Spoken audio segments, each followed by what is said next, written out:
the Don J. Alphonse. Yes, Thanks for pulling out the yes. pass, my brother. No problem, brothers. I appreciate y'all, man. Much love and respect for both of you gentlemen, man. Much love and respect to you, brother. We've been at this for a minute. Yeah, man. Man, we so happy to have you, brother. Ain't no problem. Where does your path begin, man? I remember seeing you in New York City streets. Are you from New York or are you from somewhere else? I'm from North Carolina, Greensboro, North Carolina. Moved to New York early 20s. Okay. Yeah. What prompted that move to the town? Man, just understanding that where I came from, not at the time, once I got to New York, and I visited New York for the first time, I said, I come from a small town. Yeah. I come from a little city, right? But wanting to pursue theater, by the time I was 18, I had made that decision. Did a lot of regional theater within the area, like community theater.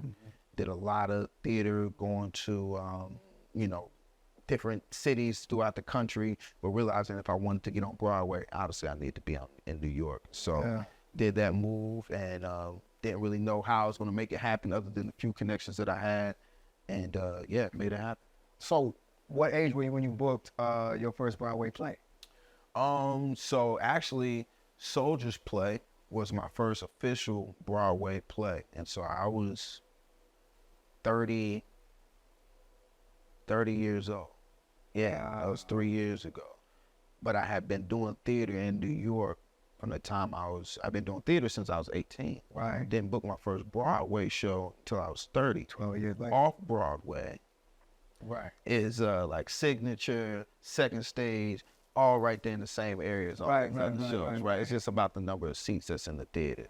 But I feel like I've been on Broadway for a long time and just been able to make my mark. So 22, 23 years old, I had did a one-man show in New York called Freight, The 5 Incarnations of Abel Green. And it got a New York Times critic pick for that show. Wow. And matter of fact, I did it in North Carolina first, and then we took it to New York in 2015. Got the New York Times critics pick and did it again in 2017. And so that allowed me to then be able to do some dope lead roles like Dominique Morisseau's Paradise Blue. Yeah. Led to Second Stage's Days of Rage, and then eventually worked my way up to Soldier's Play, where I played C.J. Memphis, and we won a Tony Award for that show. Fire. You got the T and EGOT. You just gotta get the ego. That Emmy around the corner. That Emmy spinning the block. That Emmy coming. Yeah, we gonna see, man. Look, Leonardo be out here driving in a Honda, right? And like they only gave him one Oscar. Look how many movies he's done, right? So when I seen Leo in the Honda, I was just like, oh, it don't really matter. Don't matter. As long as I can provide for my family and have a legacy that I left, like EGOT, Ego, Whatever. Wingstop. Like, you know what I'm saying? Living pepper. I appreciate all the awards and all the recognition, but it's mostly like this type of love that mean the most though. Like people really rock with you, can talk to you and tell you that they appreciate you. Sitting on the Emmy cover right here, that's crazy. Yo, let's just Let's get that to the camera, man. let's just hold that up to your face. Let the people see it. Good people. Look at my man's right there. They got a big one there. Let's go straight to the. That's fire. The ancestors let me flip right to it. Gotta I do it. don't even know how that happened, but but the recognition is love, but the love is love. You know what I'm saying? So that's what means the most. Okay, let's stay with the theater for a little bit. When you booked your first Broadway play, did you have an agent at the time? And if you did you have the same agent when you first booked your first play? Well, definitely didn't have the same agent when I booked my first play, because my first play, I was 18 in North Carolina. First professional play was called Caleb Calypso and the Midnight Marauders. Shout out to Howard Kraft, great black writer down in North Carolina.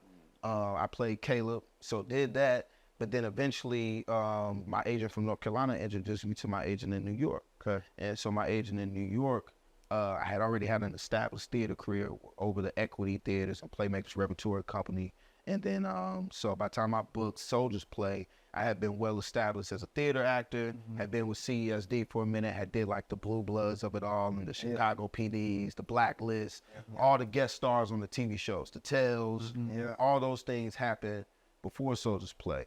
Pima Alley happened before Soldier's Play. Wow. And so, you know, TV had took me away from theater a little bit, but then I was able to kind of get back to it, and then I did Madam C.J. Walker with Blair Underwood, and then we immediately jumped into Soldier's Play right after that. So it's like I was pretty much established before the Broadway joint, and sometimes I guess that's what it takes to get into certain roles. Like they want people who are a little more established, but thank God the chops was already there though. I have two questions for you. First question would be for a young actor pursuing theater as their passion. Do you have any playhouses in New York City that you'd recommend that they begin knocking on the doors up? Shout out to Cherry Lane. Sorry. For sure. Definitely shout out to Cherry Lane. Shout out to Signature Theater, which is one of my favorite theaters. I was able to do Paradise Blue there. That's where I met Katori Hall. Wow. I think they acknowledge a lot of Black playwrights,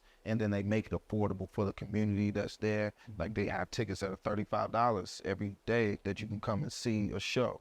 And so I really appreciate Paige Evans and all the good people over there at Signature. Second Stage, another great theater. Roundabout Theater is a good theater. Their artistic director just passed away, unfortunately, not too long ago. But yeah, much respect to the people who make theater affordable and try not to hit the heads of people who can't really do it. Is there what's the process of getting in theater? Is it an audition, or you submitting your headshot and resume, or you knocking on doors? Man, it's everything. You know, it's a little bit of everything. I think having a good team is part of it, but also just being within that community. So if you want to do theater, you need to be where they do theater, you know, and they really do that shit. New York is where they really do it, you know, and so they really immerse themselves into the craft of just developing full characters and stories and arcs. And so I think getting into theater requires you to, just immerse yourself into it, whether that's on the equity side of things, like Actors Theater of Louisville, which I was blessed to work at, California Shakespeare Theater, and Renda, California, we was talking about, you know, Public Shakespeare Theater, Public Theater, you know, so there's a lot of different areas where you can get into it. One is having a team and telling your agent, hey, I would love to do some theater. Bet, let me submit these auditions. I'm sure they're doing them on tape, just like, you know, film and TV at this point. So it's plenty of avenues into it. Definitely check your local area. Okay. LA, Geffen Playhouse is an amazing theater. Most of the time they want you to be an equity actor, which is part of the equity union, but they'll give you those points. If you come and join their theater and do a show with them, most of the time people will make you part of that union. So plenty of different paths. No pun intended. No pun intended. Plenty of different paths, but yeah, man, mine was just being true to who I was coming up with, you know, and trying to create some good work with them that we could get to New York. And then once I got to New York, trying to make a footprint there, but also having an agent who said, hey, I can get you into this role. But mostly, you know, making sure I got myself into those roles. The agent only get 10%. So, you know, that other 100 is up to you. So, you know, you gotta go get it. Yeah. All right, I want to go back to your roots for a minute because you touched on it, right? But where was it in your path before 18 when you discovered that you had a natural ability to perform? Was it somebody who planted a seed in your head, or did you discover something while you was out just kicking it? Shout out to my mom. Okay. Shout out to my dad. Shout out to both of you for just kind of embracing that artistic side of my life. Like my mom got plenty of drumstick marks all in her car, all throughout the crib. Bought me a drum set early in life and instilled that into me around 3-4 years old. So now I'm drumming on everything. So by the time I get to church, I'm itching to get on the drums. So shout out to the homies in the church, where I can't remember everybody's name, but very specific people like in that early childhood phase. And then once you get to high school, I'm on a drum line. So my band instructor had a great influence on me. Also my elementary music teacher had a great influence on me. Shout out to Renee Summerlin. She put me in this joint called Bel Canto. And it was a chorus that sung African-American hymns. And she said, we looking for a Congo player. And so they let me come play the congos. So that's one very specific person I can remember. But early on in my childhood, various people poured into me artistically. And then I went to a high school called James B. Dudley Senior High School out in North Carolina. Dope, black high school, marching band. If you're in the band, you dope, right? So I was on the drum line. And then eventually I went to North Carolina Central University where I tried the band just for a little bit. but then eventually fell in love with theater. Shout out to a black woman named Karen Brock Deakins, who really poured into me. And so very specific people. But yeah, by the time I turned 18, I was like, oh, I did church plays.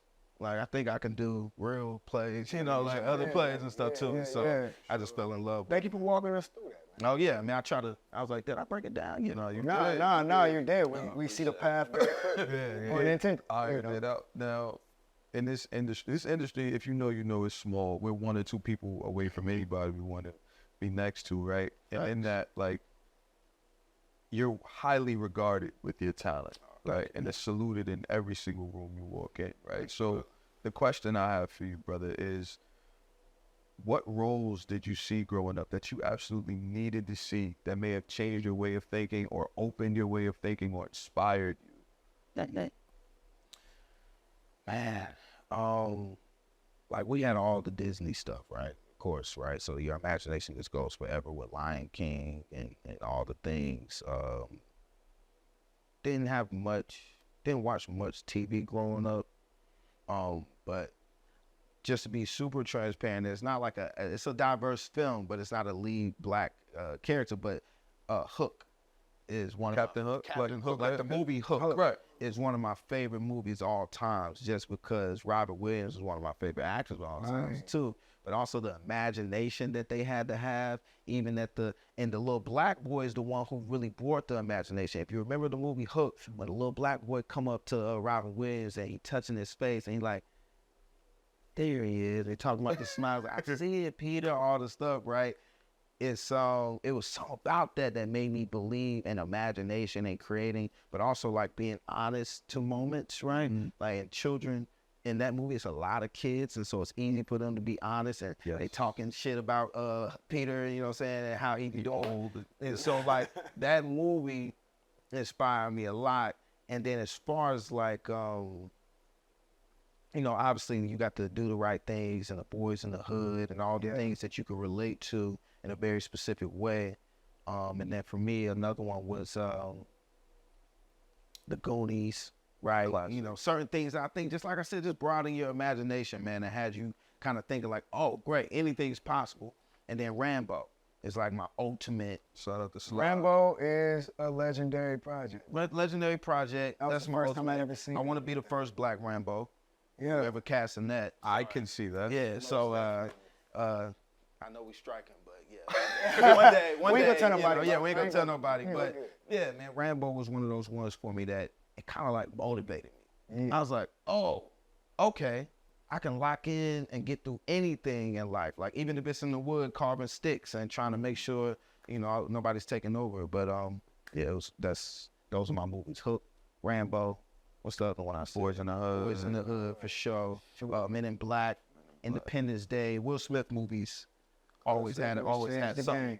Always did something for me growing up as a kid. That's my, you know, my teenage years, all those movies. So, what roles did you need to see that you did not see? That I did not in hindsight, like you're an adult now, you're in this space. What are you thinking? Like, if I ask you that question right now, like, what would I have needed to see that you wish you would have saw? I was obviously a black Rambo. I needed to see that because I like Sylvester and he did his thing. But what if he was black?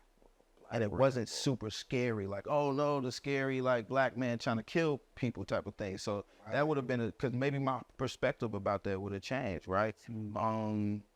Maybe I needed to see. I don't know. Space Jam was great. But we always saw Michael Jordan, but that was great though. It's like, oh, this is a black man leading this cartoon. So what did I needed to see? I don't know. That's a good question. You answered it. I feel like you answered it. I think the black Rambo could have changed my perspective because we didn't see a black man in those type of roles, right? Like saving people but not ostracized. Yeah, right. And you're not necessarily the protagonist. Right. Right? You're kind of in the middle. It's like, oh yeah, I'm breaking rules and laws, but I'm still out here making people feel for me, right? Exactly. And so I'm not sure if we've seen that in a movie with a black man yet. But yeah, I feel like I needed to see something like that. Appreciate that. I'll say I've gotten to spend a little bit of time around with you. So I've seen, like you said, speak to your point, the level of like salute that you get when you walk in the rooms is a beautiful thing. It's like an achievement. but obviously it can become a little much, right? So when you are out of who you are as a public figure, when you're spending time with yourself, with your spirit, whatever the case may be, do you find yourself kicking in with more of your day ones or like a creative community? Is your day ones also creative, or do you kind of just live separate lives or you feed into different pots? Definitely live like a separate life outside of the industry, just because I'm not TV and film hasn't been my whole life, you know, and fame definitely hasn't been my whole life. And so my friends are my like day one friends from high school and middle school, and they aren't creatives. Well, one is in his own right, but my other homie, shout out to him, he owns a group home, which is super dope, right? It's like, oh man, you housing young brothers who need somewhere to go. And so I talk to them on a daily. They've supported me since day one through all the things, right? All the ups and downs. My wife is my number one supporter. Shout out to my pretty baby. And she's not in the industry, so she's just a entrepreneur, kind of like she does her thing. Shout out her business. Shout out right on 59th. Yeah. She told me not to, she want to wait. So Okay, I'm gonna okay. let you, but that's my first little drop. Now I'm gonna respect her. She don't want to get overwhelmed with the fans and stuff going to buy the joint. She like, yo, I gotta start small, so it's all good. But one day, yeah, I'm gonna be, it's on my Instagram every day. But yeah, my team is super small, man. Two of my best friends. Obviously my wife is first, and then I have a great relationship with my son and my daughter. I talk to them all the time, my stepdaughter, and then my mom, my sister, my siblings. So my team is very small. Y'all my friends, but I know y'all through the industry, right? So we don't be hitting each other every day, but y'all my people though. Right. Now that is easy to separate and like knowing like, oh, these my dogs. But I don't know. Right. So those things you kind of, if you're smart about it, you can smell it out real easy, right? Like, oh man, you hating on me, or you done said a little slick little comment that don't sit right with me, or you don't respect the LGBT community. I can't rock with you, right? So whatever the case may be, it's easy to separate friends, associate, industry connects, and then family. Family is everything to me. Like I would never put anything before my family. Never could not consult my wife about whatever it is that I'm doing. So for me, being able to keep all those things separate is super important. Knowing how to compartmentalize, the different people in your life. I have a phrase that I tell people all the time, especially when I'm talking to people that think they know everything. Facts. I say, God gave us 2 ears and 1 mouth for a reason, right? So how important is listening to you? And who do you listen to?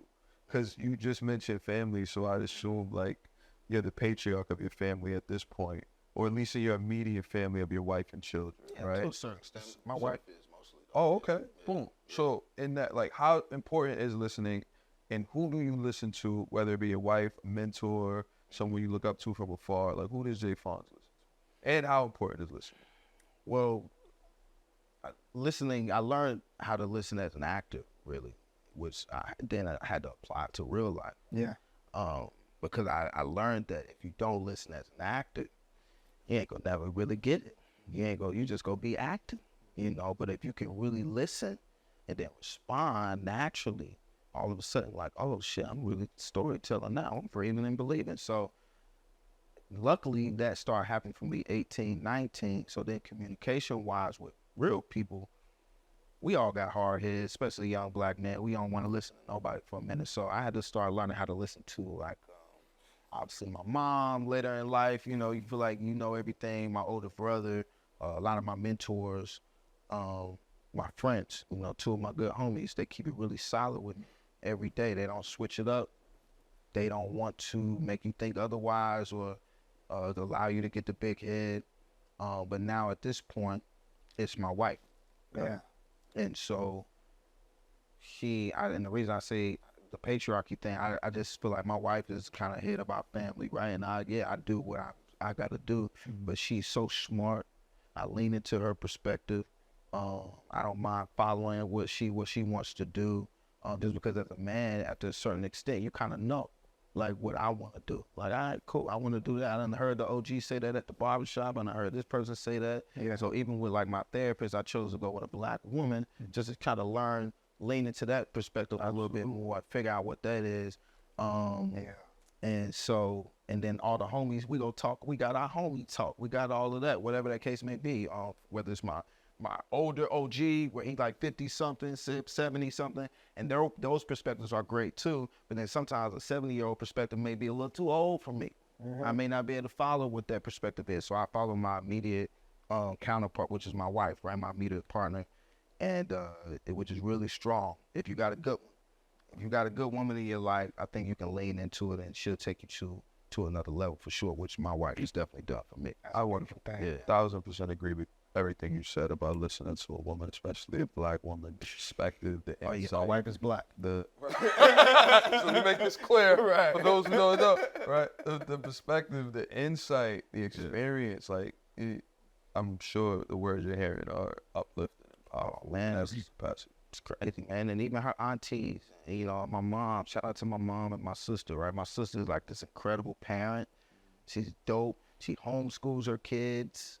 Like, she's just dope. And so when you lean into people who really feed your soul, but also kind of motivate you a certain way, but also just have a different perspective than you may have, it broadens your horizons, as they say. Yeah. So how do you go about, and maybe at this phase it might be more prominent than early in your career, but how do you go about picking the roles that are probably offered to you at this point? Is there anything about the role that you, better question, are there any roles that you've had to say no to? I guess that's really the question that I'm asking. And what about that role or roles leads you to that decision? Is it something internal? Is it something just in the wording? Do you have to connect in that kind of way? Or what is the thing that makes you say yes to a project? That's a great question. Shout out to the offers, man. Definitely again, definitely been auditioning for years now. And so to get to a place to where, you get a little offer every now and then is really nice, especially when it's nice. That's the hard part, right? Being like, oh, okay, this 6 figures, but the script is trash. And so sometimes you just got to be like, damn it. It's literally 6 figures going into the trash. They offer that to you, it's yours, but it doesn't align with like my storytelling and what I feel like is a good story to tell. Or I'm just like, these creatives, they ain't doing it how I want to do it. And it's just like being on any other team. I want to ball, dog. Right. I want to ball. I'm not trying to be on the team that ain't balling. I want a ring, bro. Right. And the ring for me is being able to provide a great life for the family, right? So that thought process goes into it. Is this going to benefit me and my family, or this just going to benefit them? Right. Because that money go probably benefit us, but it's not going to elevate my career. I'm just going to stay in the same place. Right. And so you got to think about that when you get the offers. And then I'm still auditioning as well. I want to go out, and if I see something or heard about something, I'm telling my team, yo, get on this. I heard they ain't doing the blade, John, no more. You know what I'm saying? Whatever case may be. But just trying to work your way into certain rules, but being available, for those offers, but also just knowing what you're not available for. Yeah. Yeah. Don't set yourself up for failure, and don't put yourself in a position to where you're gonna regret doing that. Because I've done that. Right. You know what I'm saying? It's a couple of them out there, man. We all got that. Damn, I wish I wouldn't have did that. Everybody like, I seen you in that. Nah, man, that wasn't me, It's like I got a couple of them out there. Every time somebody tell me, man, they was like, it was good, man. That shit wasn't good, man. Stop lying, but bad, I needed the money, man. I needed it bad, bro. But sometimes I'm learning that it's so much more important to not go after the bag. Yeah. So live below your means, stack your bread. So when you do got to turn down that offer, you'll be okay to the next one. I asked you in the game we played what superpower you would choose, if any. Mm-hmm. And you said something very positive. So a question I have for you, my guy, is what could Black people in positions of power in the entertainment industry be doing? Whether it be yourself, your peers, those above you, those below you, in the sense of career, not even below, but you get what I'm saying. Yeah, for sure. What could everyone be doing to help uplift the Black community, right? There's a million things, right? But what are 2 or 3 things you feel like could be done to help uplift the Black community, whether it be in a creative space, a financial space, a spiritual space, and you can answer that however you see fit. Well, lining up with your show is like, creating a path for those who are following you or coming behind you, not covering it up and being like, oh, I wasn't here. Y'all come over here. Like, that doesn't work. It's like you want to leave doors open for people, and then, leave Easter eggs along the way, whether it got money in there, whether it got a couple gems in it and something that somebody can pick up, whether it's a conversation like, hey, I don't got the bread, but it's just reaching back, man. I call it, I've said this numerous of times, that you don't want to be like this.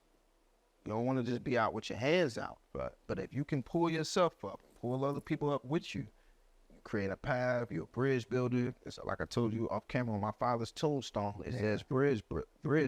And that means a lot to me. And so being able to work across and work with those who are within your same circle, like you said, it ain't really no hierarchy to this shit. Ain't nobody beneath you. Right. I can't do this without you. We can't do this without that. We can't do this without nobody in the room. We can't even set the phone up. It ain't gonna be as good. And so it's just like, you got to know that, I need people around, man. So you want to, whether that's people coming from the left side, the right side, behind you, make sure that you leave a path for somebody financially. I like when people prevent from becoming capitalists, right? Prevent yourself from having people suffer so you can achieve certain goals, right?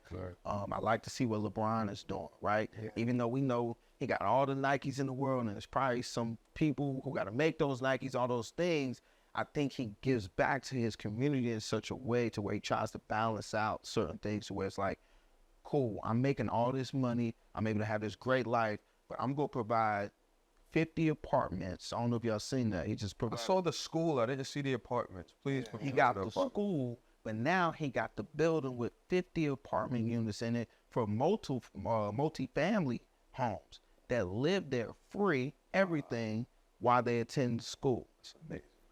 So it's obtainable.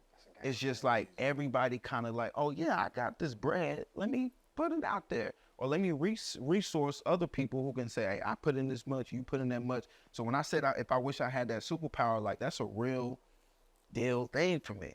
Like I really want to make sure that people can live rent free out here and be housed and have the ability to at least go out and start to obtain their own income and wealth and do their thing. But sometimes life is so expensive that all the money you get, gone. As soon as you get it. And so, I want to be able to see people do that more often. It's like, how can we make sure the Black community stay tight? And then we have the ability to help other communities, cool. But let's help us, let's make sure we good. And I appreciate other communities that are aligned with us and our allies to able to do the same thing. But it's about reaching out and helping people not suffer as much if you can. I got 2 questions for you. Yeah. First question, and I'll ask the second one after you answer the first. Okay. What are some things that you're doing currently right now to help the community that you feel left out? I think storytelling is probably the largest thing I can do, right? Why? Being on platforms that reach millions of people, to where I can talk through these characters, and we all, I'm grateful for a lot of them, but there's one in particular that's been able to cross boundaries in all types of ways. And so being able to do that has been my largest outlet, and I don't, take advantage of that. I think it's important, so I try to make sure that I do it to the best of my ability. Started a foundation back in 2020 over the pandemic, Alphonse Nicholson Foundation, and we did our first project in North Carolina called the Lincoln Street Project, where we partnered with my old high school, partnered with the SGA, which is the Student Government Association, and said, hey, how many other people was in the Student Government Association? We want to give them, we partner with Nike, give them shoes, and then just provide an opportunity for them to sit down and talk to me like, oh, I'm just like that brother. He grew up in this community. If he can do it, I know I can do it. Yeah, it's like that 1 degree of separation rather than like 6. We already out in LA. So we go over there to pound them up, So small steps So important. And we doing about to- big steps. Yeah, big steps. Yeah. But, you know, a milestone nonetheless, and we trying to do it out here in Crenshaw High School coming up too. So the Lincoln Street Project has been my avenue and trying to help. I got a direct contact over there if you want to connect those. Need that. Yeah. Yeah, no, for sure. No, for real. I need No, that. for real, it's Okay. There's definitely things that your community around you is willing to do to help out too. I might have some things that we can talk about as well to assist, but and this is a sub question, not the second question. How can people publicly support J. Alphonse Foundation? Well, we have an Instagram page, so you can check us out there. Website is under construction right now, just trying to have a direct link. We don't want people to have to cash app us, you know, which we'll definitely take that too. Because everything we're doing is for right now, 9th through 12th grade children who are in that, you know, minorities, young black women, young black men. And so once the website goes up, we'll have more instructions on how we can help. But please follow our Instagram page, J. Alphonse Nicholson Foundation. And yeah, it's actually JAN_F, JanF Foundation. Please follow us and let us, you know, just connect with us. But in the meantime, we'll throw that website up in the next couple months. It'll be in the description too. Yeah. So we got you. So second question. Are there any other creative pursuits that you see yourself investing in the future, or are you quietly writing and producing things now that, you know, maybe will make an appearance in the future that you can't talk about? Yeah. No, I wish I could say I was a writer, man. You guys are great. Obviously, I know you both write. I know you write. But I'm not a writer. I lean heavily on writers, though. That's why I pay so much homage to you all. But on the producing side of things, yes, definitely gotten my hands into it a little bit. And I like it because it allows you to kind of be able to, you know, y'all know how it is. Yeah. And able to put certain people in certain positions, work with who you want to work with, and just create really great work based on really black understanding of things, right? It's just like I don't have to try to pretend that this person know what I'm talking about, right? I can put this person in the room, they know exactly what I'm talking about. So producing side of things is where I feel real comfortable for sure. Sure. I recall when we first met around the time we were both working on Tales, right? Mhm. And I would see you post on your social media, you playing drums in New York City, Mm-hmm. right? Number one, I just want to say it flat out, respect. Oh, thank you, man. Because what humility to display, to be on TV, and to go in those places and play drums, right? Mhm. May I ask what went through your mind in those times, right? To number one, decide to do that, to continue to do that. And do you wish you would have done anything different? Oh, definitely wouldn't have done anything differently. Yeah. What made me decide to do that is just, I was like, I gotta get to New York. And I didn't want to be a waiter. I was tired of working at UPS and FedEx and doing all the other things that I was doing to support the acting. So I saw, when I was in New York visiting, I saw a whole family street drumming. Like it was the husband, the wife, they had their kids out there and they was killing it. And this is how they made their living. I was like, man, I can do that.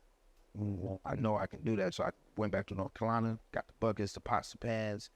Actually, the first time I did it was in New York. 1 bucket, 1 pan, and I made like $300 in like a couple hours. I was like, oh. I was like, okay. Took it back to North Carolina on the campus of the University of North Carolina, Chapel Hill, which is where I was living at. I was working at Playmakers Repertory Company. I'd go out like Monday, Tuesday, Wednesday nights when they have basketball games. This is Carolina. Mad students out there, street drumming. Now I'm making a living in North Carolina off the street drumming. I'm making like $500 a week street drumming. Bet. As long as I can make $100 a day, I can support myself. Went to New York. Some days I make $100. Some days I make $600. And so it just depends on how long I was out there and how much I was hustling. New York understands the etiquette of tipping. You from Brooklyn. You don't even got to be a tourist. You just an everyday New Yorker. You going to throw that person $1 probably every day because that's your man. And you see him hustling. I started to become people's everyday tip, right? And so Fulton Street was my station upstairs on the That's the A and the C trip. It's the A and the C. So I play on the ACE, and then I'll go upstairs to the 4 and the 5. Play there every day, and for 7 years. And with stacked shoe boxes of money, and you know, Do you know how much you made total, like, or a roundabout figure, how much you made straight up? Because that don't matter now. Yeah, Sure. yeah. It's still like, Yeah. I'm sure over that 7 years, I at least reached like 100K, you know what I'm saying? At least, you know what I'm saying? Like, I was working really hard, and so trying to stack the money as much as I could, but still, 100K over 7 years, you space that out. It's like, much, but it's enough. It's a statement too. It was enough to survive. It was enough to survive with my acting stuff. And it provides you the freedom to come and go as you please when you're pursuing your career. That's it. Right. I needed the freedom. I needed to be able to say, I can cut it on, cut it off. Right. I got to go to rehearsal. Bet I'm a street drummer from 9 to 12. Into rehearsal by 1. After rehearsal, I'm a street drummer. Did you? You know? My fault, Yeah, no, I was just going to say, I have a show, street drummer before my show, get off stage, be street drummer. Like, damn, wasn't you just on stage? Hustle. Yeah, but I'm out here, though. I respect that. What? Thank you. What? Did you ever meet anyone in a position of power while street drumming that you have a relationship with today that was like, oh, and the dots wound up connecting? For sure. I'd love to hear about it. Great question. So one of my good friends, Mary Louise Parker, who was on Weeds, she played the lead role on Weeds for a long time. Showtime. Very good show. Little boxes. So MLP is the homie. But how we met was I was street drumming. Somebody saw me street drumming, took my car, was like, yo, I know this person who's doing a show with this guy named Caleb Sam from South Africa. They looking for a drummer and an actor. I see you're a drummer and an actor. I go do the show with a director that I happen to know. Got a chance to work with this guy named Caleb Sam from Uganda, who was great. He had been inducted into the Ugandan army. He was coming to America to tell his story, and I helped tell his story through music and acting. Opening night, Forrest Whitaker, Susan Sarandon, Mary Louise Parker, all these people sitting on the front, like in the audience. Wow. I'm like, oh shit. But I'm using my buckets to tell the story. MLP comes up to me after the show. She's like, I would love for you to teach my son how to do that. She's like, he wants to drum, but I think this would be a cool introduction into drumming, like street drumming.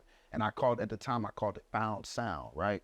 And so I was already teaching, had a few clients, met the homie MLP's son, Will Parker, who's a great director now. Shout out to Will Parker doing his thing.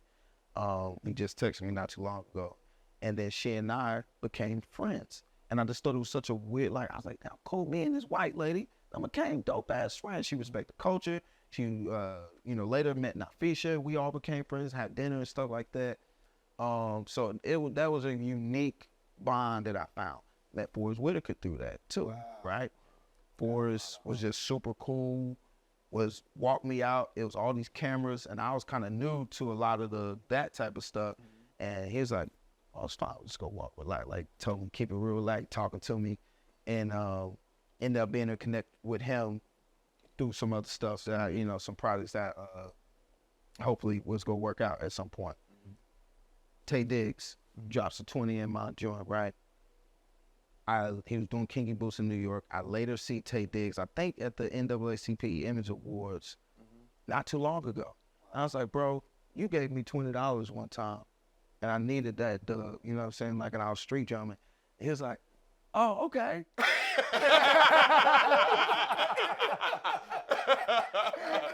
So he didn't remember that shit. But it was all good. That's funny. Yeah, it's like, excuse me. Damn. That's exactly how he moved too. That's so funny. I got one more question, and then you have another one by all means. What is the change you wish to see in this industry for the world? What's one thing you could change about this industry if you could? Or let you go. It's an amazing question. Yeah, that's a great question, man. It's a hard one. I think for me, just continuing to play the roles that people wouldn't expect us to play, right? Continue to push the envelope as a black man, as a storyteller. And then with that, always making sure that any of the black women that I'm working with are making as much or more than what I'm making. Just because, yeah, they gonna move the needle from the Couture halls of the world to the Issa Rae's of the world, Yes. whoever it is, whatever, when you're around, just kind of being that protector to a certain extent, obviously for my wife and my family, but also like a light, just a simple, subtle light to follow, easy light to follow when it comes to that side of things, right? Not making it harder than it has to be. So that's the change I want to make sure that, the Black women around me are making great money as well, and then I'm continuing to tell great stories. How often do you go back to North Carolina? Oh, pretty often. My son lives there. Okay. Yeah, so I go back every month to see him, sometimes twice a month, and then he comes out here too. But yeah, my mom is out there, my sister's out there. Shout out to my good homie Denzel, who I said owned the group home. Yeah. My boy Khalil got a Lloyd Visuals company out there. Shout him out. Yeah, just drop them. You know what I'm Yeah. saying? That's what it's Be in the about. description. Yeah. That's what it's about. So just dropping them. And yeah, I spent a lot of time out there in North Carolina. And you go speak to the youth out there as well, right? I have, yeah. Shout out to my high school who gave me that opportunity to come do that. If one of those students came and tapped you on the shoulder and said, Mr. J. Fonz, I want to be just like you when I grow up.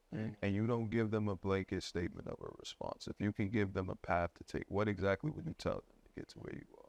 Like, do this and do this and do that. And then when you finish that, come holler at me and I'll give you the next couple of steps. Well, I said, you don't want to be like me. Well, I said, I messed up a lot. I made a lot of mistakes. And so if you can avoid those mistakes, then I can give you that advice. But I'll tell young people, especially you don't want to be like me. You see what the success that I've achieved. Now that's obtainable. But there's a lot of mistakes that I made getting to that point that I would never want anyone else to make, especially not a young person. So whether that's having a child early on in life, which is a super blessing for me, right? Made my life super hard, right? And so if you have a child when you're ready, don't sell drugs in states where it's illegal. You know what I'm saying? Like that's a good one, right? Somebody write that down. But move somewhere to where California, so all of a sudden now you done match with the right people, you got the license, whatever, and you can start that at 18. Right. You start that at 21, right? And so, and that's young, that's a kid, right? You're still a kid at 21, but I had a kid by the time I was 21. Yeah. So now, you make life harder for yourself. So I would tell any young person, don't be like me. Follow your own path. I can show you some paths that really worked out for me, and then you will be able to find yourself in a good spot. But most of the time, if you create a new path, or if you even, follow my path, connect yours to it, it's going to be 10 times better than what I've been able to achieve. So, It's amazing. Thank you for your time. Thank you for that response. Ain't no problem. Thank you for dropping nothing but game. Oh, man. Inspiration on this episode as well, bro. I appreciate you. I did all. Thank you for sharing your path, and brother, thank you for being solid since day one. Fact. That's that. I don't even want to sit here and spend too much time on it. Yeah. I just appreciate people in the industry like you that get what God's sending them, and still appreciates the people that God put around them. Well, I appreciate you, brothers, man. Thank you for the invite. I've always seen the episodes. I'm like, I hope I'm on there one day. Wow. Thank you. Yes, sir. I appreciate it. Thank you, bro. It's past podcast.